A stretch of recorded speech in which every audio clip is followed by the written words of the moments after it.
Join me in welcoming SWQuinn. Hey, how you doing today? Hey, Steve, good to be with you.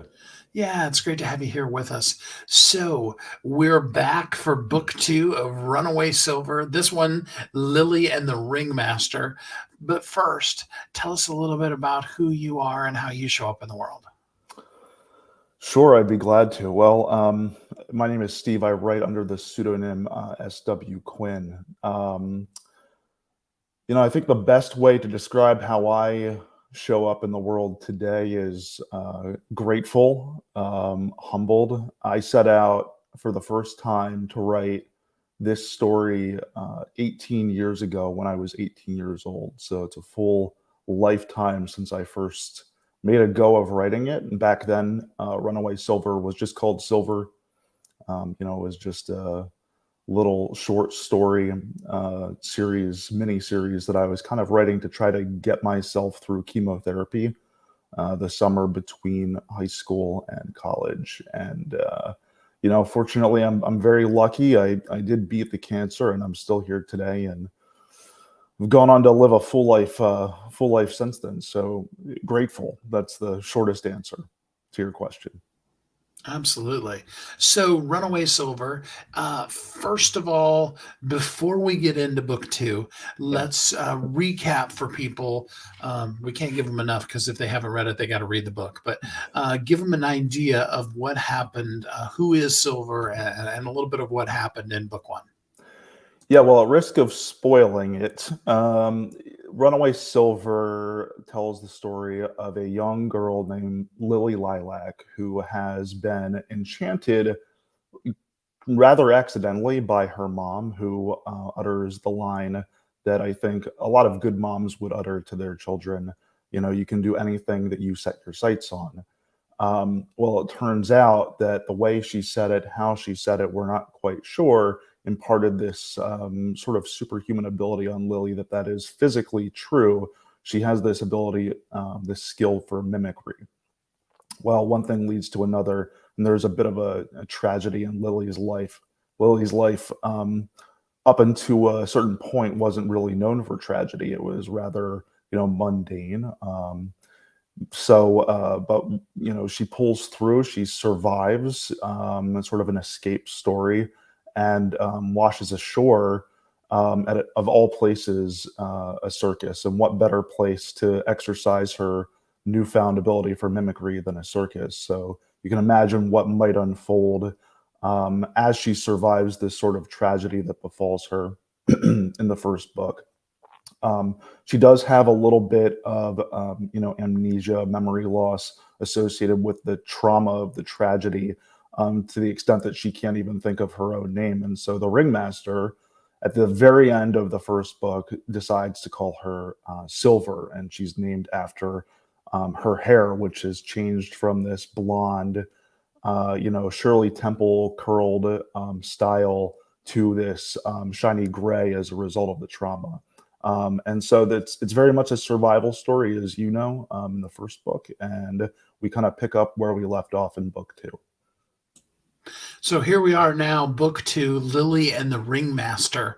Mhm. First, give us a little bit of background. I know you did in the first book. Explain to us how important circuses are in the world that you've kind of spun for us.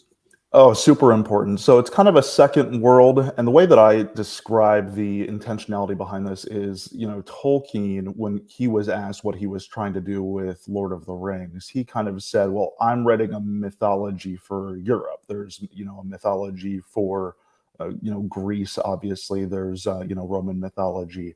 I'm going to write a mythology for Europe. And effectively, what I'm doing is following in his very big footprints, and I am trying to write a mythology for Appalachia. And so, the tech level, so to speak, the era is, circa 1800s. And if you can imagine an Americana version of Appalachia, West Virginia, Pennsylvania, where things didn't necessarily manifest into towns in the Industrial Revolution, but rather circuses took hold as the primary, organizing body of America. That's effectively what's happening here. So you do have settlements, you have some towns and villages, but circuses primarily rule this world. And that's something that is unfolding. Lily is not quite aware of the extent to which circuses hold her world, because she grew up, kind of isolated from all of this on her family homestead. So she's about to find out, and she's about to find out through, in the case of Lily and the Ringmaster, the eyes of Oscar, who is the Ringmaster's son, who is none too thrilled to be a little bit displaced in terms of his father's attention and the show's attention at this uh, girl who seems to show up out of nowhere and can one up him on practically anything. So we see it through his eyes, and needless to say, there's a little bit of drama and tension that unfolds. And you can even see in that on the cover with the sun kind of I don't know, Brooding in snarling, the background. brooding. Yeah, Yes. he sure is. And that cover, by the way, was by Vanya Hardy, who is the same concept artist and illustrator who we worked with for the first book. So she is back for round two, and she just did an exceptional job. Exceptional job helping visualize this stuff. I have a very vivid mind's eye, so working with her to articulate it and see it come to life on the page, it was an awesome process, and she did a great job on that cover. Yeah. All right. So, here we are. Poor Silver doesn't even know yet that her name really was Lily. She's got all these great talents, and yet life isn't so great for her, not all the time. Mhm. Again, it's so hard to not give spoilers, but what can people expect as Lily's going to go through here in book two? Yeah, well, the main tension for Lily is Oscar. Oscar really is kind of that middleman between her and things really going perfectly, because the whole circus welcomes her with warm embrace, as they should. I mean, that's the ringmaster's wish. And in this, second world Americana, Appalachia, as the ringmaster says, circus hands follow the orders of their ringmaster. There's no two ways about it. Oscar isn't exactly a circus hand. He's the son of the ringmaster.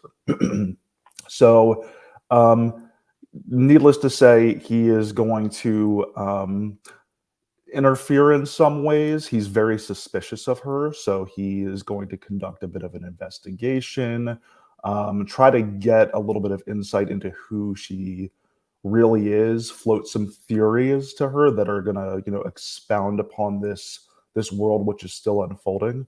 And there's going to be some action. Of course, it is a circus after all, so you can expect to see Lily do some Lily feats as Silver in the circus, and you can expect Oscar to maybe get in the way in a time or two. Okay, so I am going to ask one spoiler-ish, but it's Okay. only just because we're book geeks, so we can kind of geek out a little bit here for a minute. All Yeah. right, in book two of just about any good trilogy, things aren't as promising for the heroine as they are, in book one, and as the outcome will happen in book three. So, again, it's so hard. We'll walk the tightrope using a circus metaphor here, but just how difficult is Lily's life going to get here in book two? One of the last things we did was we wrote the synopsis, which, as you know, synopses are very difficult to write for books because you have to take so much and distill it down into a little package and not spoil things.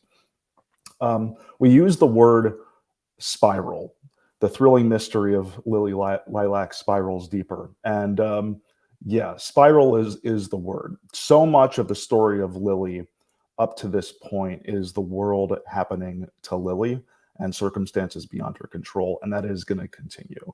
The opening line of the first book, something to the effect of, "Yeah, I know I don't have my own writing memorized. I'm paraphrasing here. I should just grab it off the shelf behind me and just read it. On the path of a swollen river in the middle of the woods, on the bank of a swollen river in the middle of the woods, I stumbled upon a lifeless gray-haired girl." And that opening line is a threaded needle that hasn't quite been sewn, stitched shut, so to speak. And so we're going to get a little bit more spiraling by way of that line. That line will become relevant along the way for Lily in book two, in keeping the tradition of good sequels and good trilogies knock on wood. Well, and also for those of you that are worried, because a lot of times when you talk about a sequel, by the way, this is a trilogy, so this isn't typically true of trilogies, but we're not going to end up finding ourselves being disheartened because they came back to this world that we loved. This is really definitely a continuation of a story that we've been sitting here for almost 2 years now, Steve, Yeah. wanting to know what's going to happen next. So I know a lot of you are out there. You're really looking forward to it. Yeah, and I appreciate, readers, fans, all the patience and the continued support over the course of those 2 years. We were just about this time last year, we had a complete draft and the story just wasn't there. It just wasn't right. And we said, okay, let's put this on the back burner, take a step back, go back to the drawing board and see what we can do with it, which in the end was the right move. There is nothing worse than having a sequel debut. I know that I'm speaking as a fan myself who have, been disappointed by sequels in the past. And there's nothing worse than having it come out and having a fan say something like, you should have just left it with one book.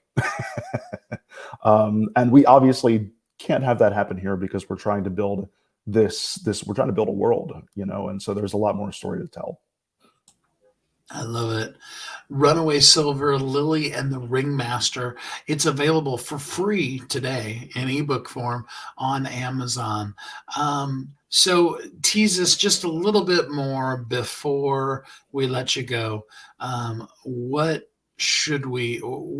do you hope people will get to by the time they're done reading book 2? Yeah, good question. Where I want to leave, readers, and where my collaborators and I really wanted to leave readers with a sense of wanting more. And I think it's important to point out that, I feel like we've accomplished that. I think there will be a strong sense of wanting more, of believing that much more is possible despite, as I said, the world, and events kind of just keep happening to Lily.